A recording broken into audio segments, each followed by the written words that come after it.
Dímelo, primo, ¿cómo va todo? Did you see that? I've never met that man in my life. Yet, I just call him my cousin. In your textbook, you learn, disculpe, señor. In the real world, that makes you sound like a tourist. Think of this as your survival guide to the streets. We're moving past the sea.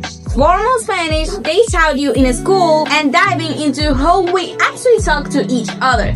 I'm going to show you how one simple word can turn a complete stranger into your primo in 5 seconds flat.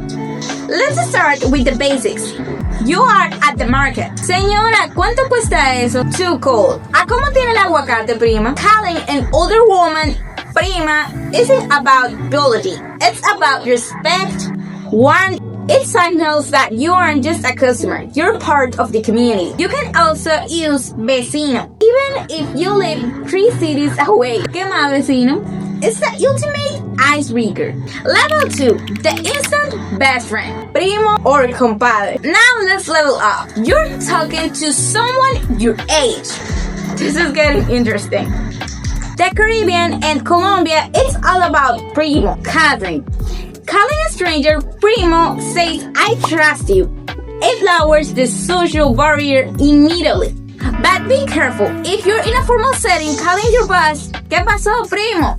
Might get you fired. Use compadre or comadre for that perfect middle ground of we're class, but I respect you.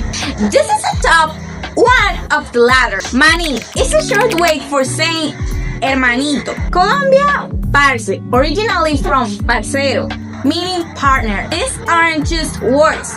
They are social glue. When you use this correctly, the price of your taxi might go down and the service at the restaurant gets better. Critical rule. Don't force it. If you say, ¿Qué lo que, manín? With a stiff textbook accent, it sounds like you're reading a script. The hack only works if you lean into the rhythm. ¿Qué lo que, manín? ¿Qué lo que, manín? No, ¿qué lo que, manín? Replay that last 5 seconds and try to match my speed. If you can't, keep practicing before you try it on the street. Which family term is your favorite? Do you prefer being a tío, primo, or a parce? Let me know in the comments. And if you're ready to stop sounding like a tourist, hit the subscribe button.